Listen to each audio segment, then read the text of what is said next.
So far in Breakthrough Breathing, we've been working on both voiced and voiceless sounds, and the focus has been on elongating with breath. I'd like to help you do more of that with more voiceless sounds. Now in linguistics, we have fancy names for things like fricatives and stops, and also we categorize sounds by where they're made in the mouth and whether or not they're voiced.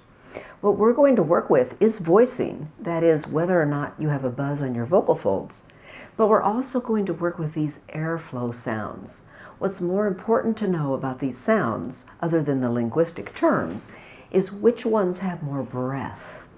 And this is what non-native speakers need to work on to sound more natural.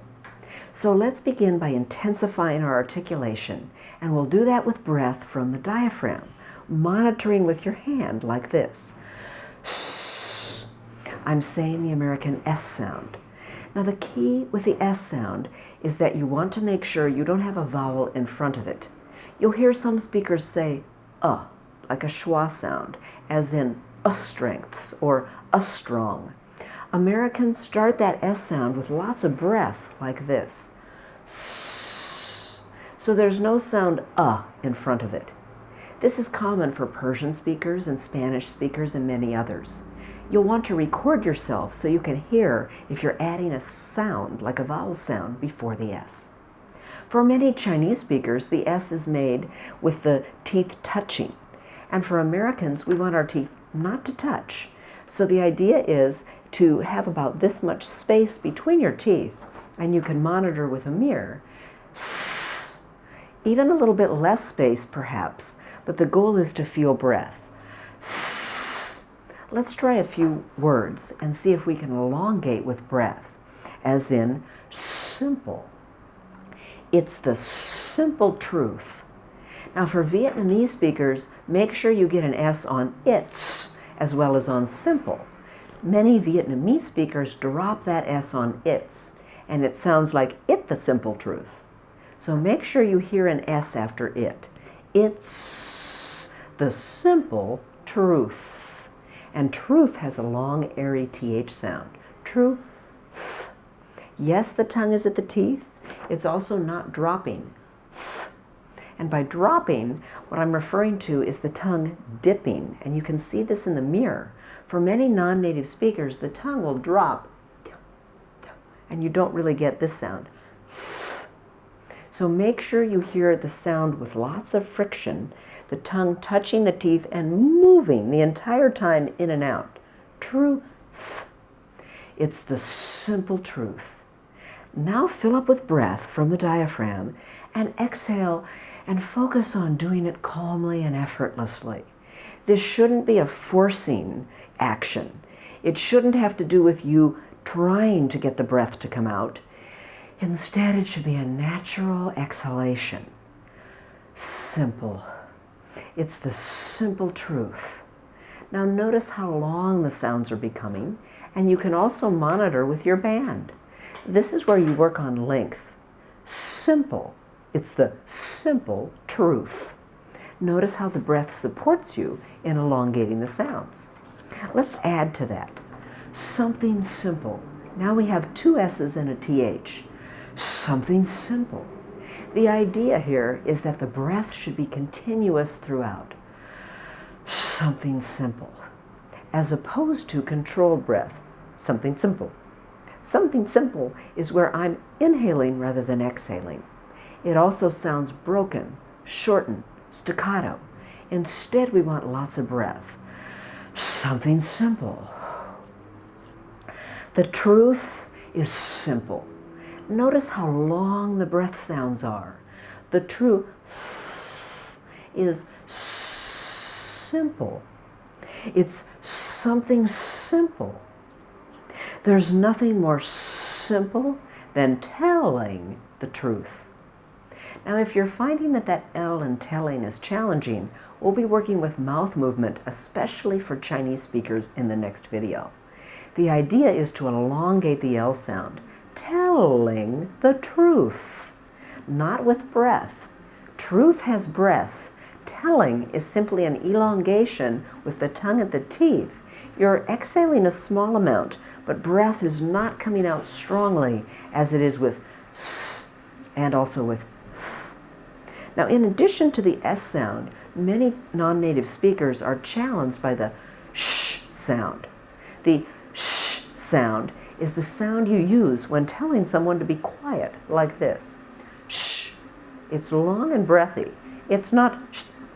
And again, the palate, as we talked about earlier, is moving forward. So you want to cycle back to what we discussed earlier. All of that is still relevant. Palate goes forward. Movement from the diaphragm, air comes out the mouth. Shh. Long, breathy, and effortless.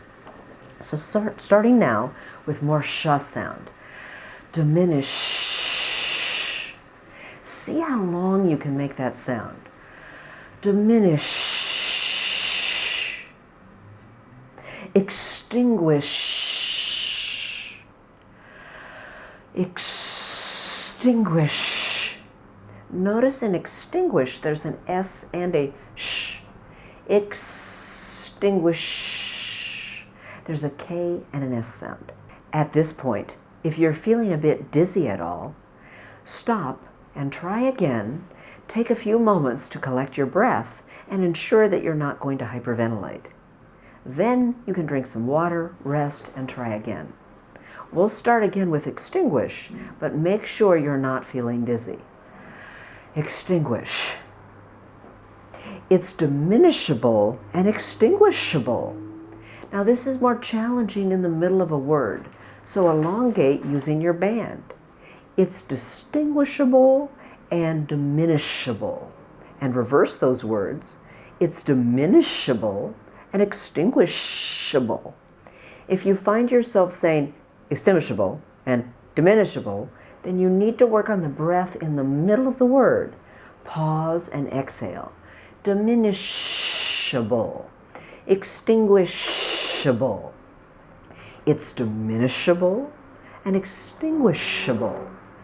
I can assure you that if you master breath in the middle of a word, you will sound much more native-like in your articulation, especially in your public speaking. It should be both diminishable and extinguishable. And now let's add an R sound, because as we know, the R sound, while also challenging to make, can restrict airflow. For example, figure it out. Figure, and the sound comes back. Tongue pulling, you can smile to get more Figure it out. Now if I add a sh sound, finish on time, notice how it helps to vary my pace. I have long sounds and shorter ones. Finish on time. Now let's put that R together with those two sounds.